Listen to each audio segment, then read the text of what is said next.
Hello my friends, today is the last episode of the Hellcat series, and as you can see the model is ready and the only thing that left is the base. It won't be a small base, but something bigger with a building, tree and other elements, so a diorama by definition. Let's get to work. Hellcat will be the main eye-catching element, but a supporting role will be played by elements of the environment, among which barrels and jerry cans are the most important because they tell a story. It sounds weird when I say that dead pieces can build anything, but you will see that this is what will happen in a moment. Since I showed everything about the fuel drums in How to Paint episode last week, link is in the description, I won't deal with the issue of working on barrels here. I decided to prepare about 20 barrels to be placed on the base. Some of them will be standing, but a dozen will be lying. In addition to them, there will be also quite a lot of canisters. To fill the background, I also decided to prepare a telegraph pole. I had wooden poles and plastic elements from various sets in my collection. The one you see here is an old Italeri that will be slightly modified later. The one of the elements that will fill the whole scene is the little shed from Dio Dump offer. I also showed this product in Open the Box, so click the link at the top and see how it presented in the box before I build it. The side walls took a few minutes to work to get them to the right appearance.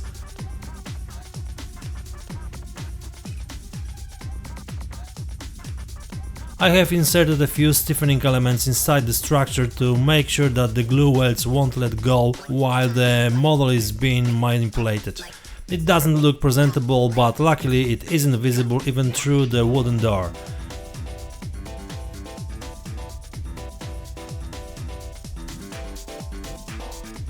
After gluing the roof, the shed looks very nice. For the base I decided to use an old clock that has stopped working anymore. I gave it a second life. That is, I threw out a mechanism with the glass and left the frame alone. I filled the center with foam, pasted a thick sheet of plastic on top and secured the bottom with cardboard. In addition, soft pads will make it easier to move on the table. I planned the arrangement of the elements by marking the places with a pencil, and I started working on concrete slabs that would be a little more than half the ground on the base. I decided to use a cork for this. The material is easy to work with and quite cheap, so I didn't think long about using it on the base.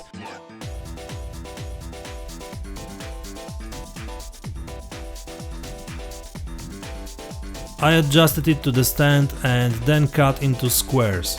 They were glued to the surface with PVA glue.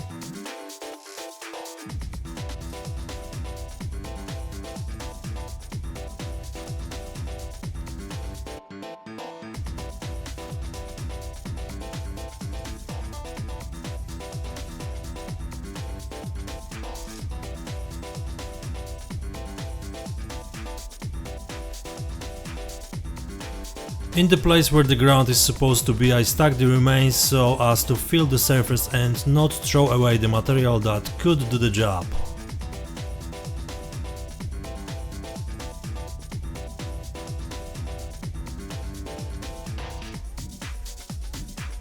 I spread the ready-to-use AK interactive product over the entire surface of the cork. I wanted to fill in the uneven texture of the cork and give it a bit of rough surface at the same time. This product does the job perfectly.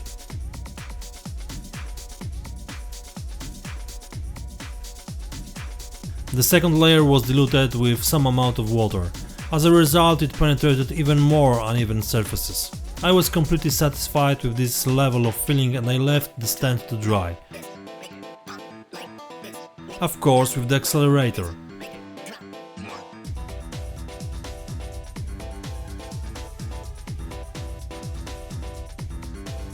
In the meantime, I received a parcel from Robert Benasiewicz with a ready-made tree that I ordered from him.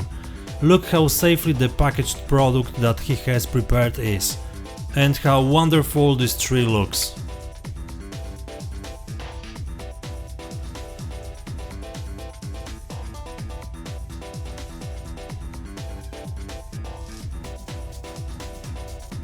Okay, the entire fuel depot is already painted and waiting for weathering. As I mentioned before, this is the content of How to Paint episode, so I won't reveal anything more for now.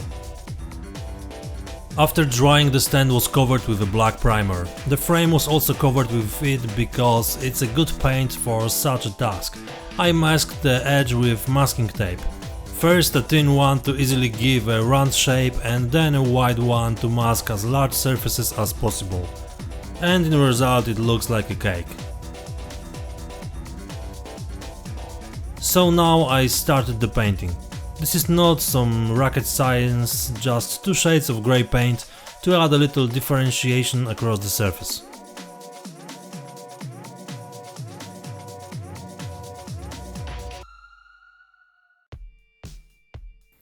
In the previously planned place I prepared 2 holes for the wires to put them on the base and stick them permanently. Each tree prepared by Robert has 2 or 3 thick wires, thanks to which you can easily attach the tree to the diorama. A very good solution.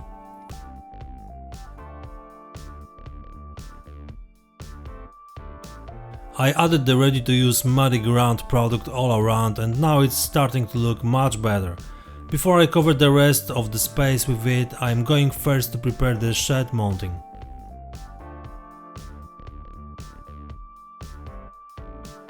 Holes in the walls will facilitate the insertion of wooden toothpicks.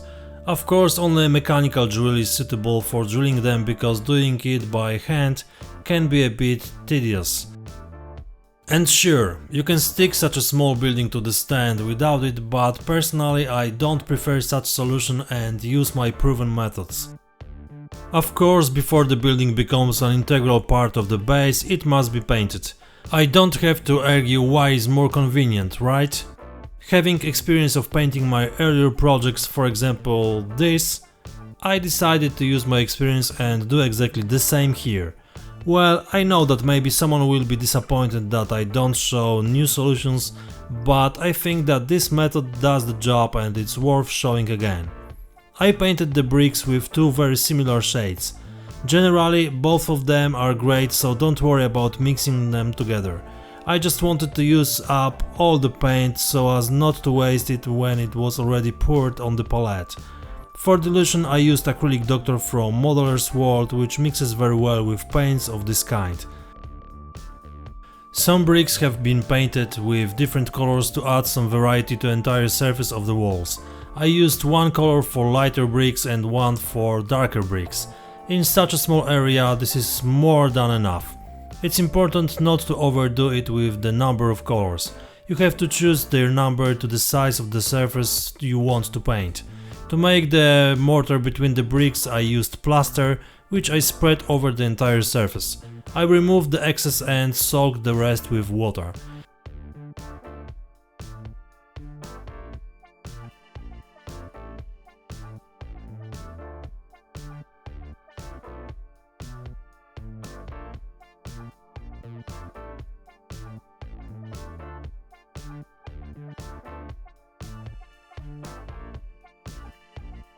The accelerator has done the job and you can see exactly how the heat causes the color to change. I painted the side walls with brown-grey paint that perfectly matches the old boards. A refinement of the wash in the spaces between the boards and diluted more strongly over the entire surface perfectly reflected the texture of the wood prepared by the producer.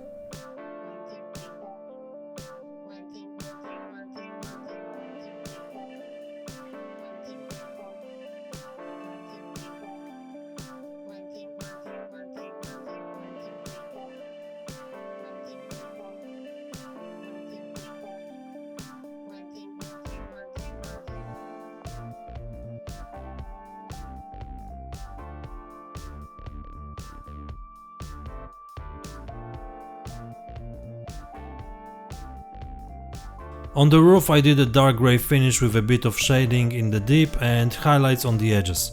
I matched the building to the ground using the holes drilled in the base, and now, after gluing, I could completely cover the ground with the product that I used around the tree.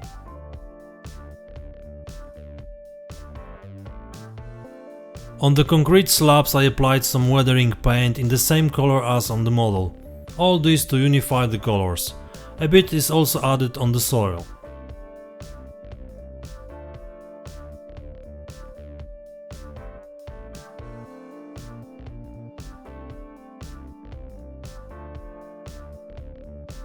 I put some pigments on them to make the appearance even more varied.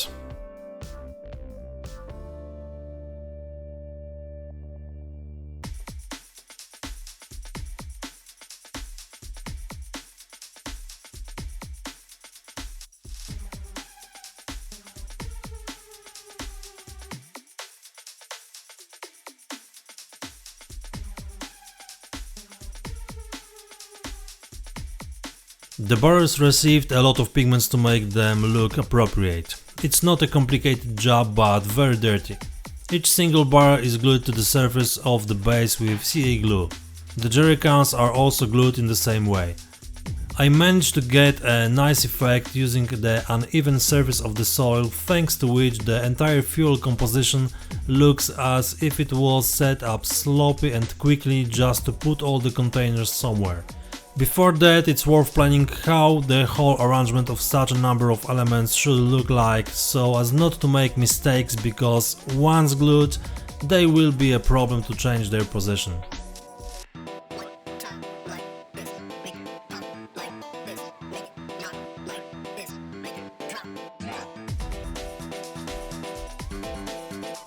Some leaves from leafless tree won't hurt to enrich the diorama. I used ready-made AKA product with pigment cement.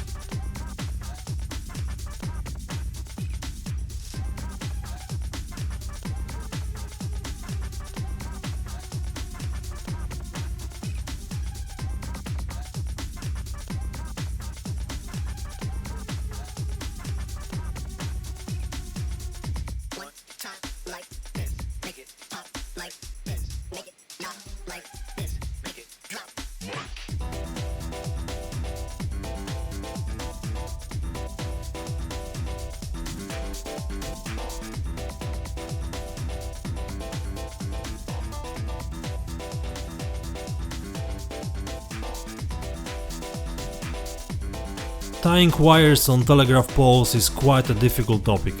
More than once I have seen super dioramas where this element was treated, let's say, very poor. To be clear, what I'm showing now, it's not perfect and in line with the art, but I try to make it look like on the poles we pass on the streets every day. Technically, the main wire is a bit thicker than the one I used for wrapping. I don't know if wrapping is a correct word. It's 0.3 mm and the thin one is 0.1 mm. As you can see, I cut off the insulators I had before because they were too small to prepare the bond nicely. The ones shown here are from the mini art set. We have a few seconds, so please consider subscribing to this channel if you haven't already, write some comments, share this video and click like. Thank you.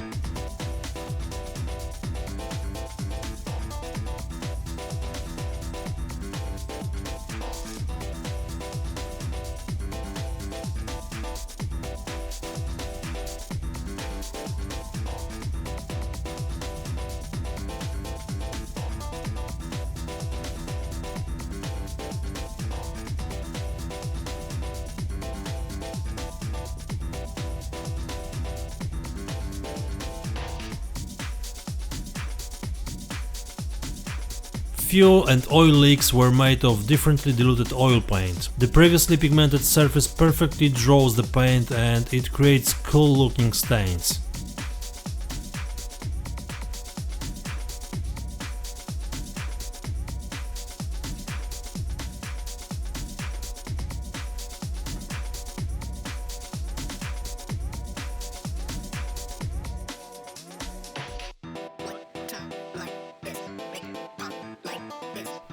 One of the last things I needed to do were track prints on the concrete slabs. The easiest way is to paint them. I mapped the print of 2 tracks and painted the rest by hand. It looks cool and the vehicle is not an alien who landed without a trace on the surface of the earth.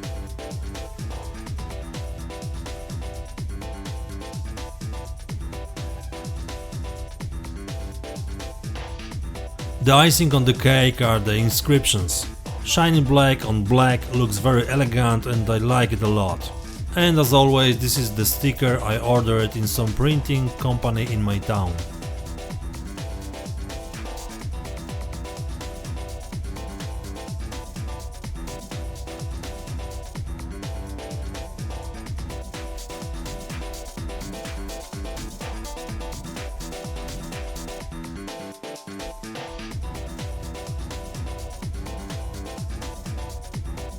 So what is left? The figures. As I always say, I'm not a figure painter, but I try to make my puppets look okay and fit to my models. I use photos of the best figures that the masters painted to get even a little closer to them. I'm far from their work, but I hope my figs look good enough to present them in public. Both figures in the front hatches were permanently glued, and so was the MG operator. The sergeant standing on the turret is holding on the pin, the same as the commander in the front of the vehicle.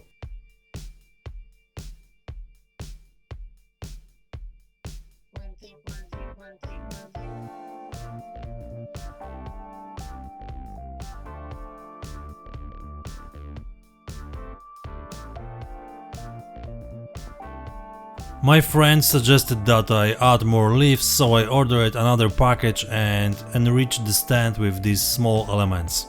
And it actually looks a lot better. Sometimes it's worth listening to someone who is not an author but has a sense and taste for modeling.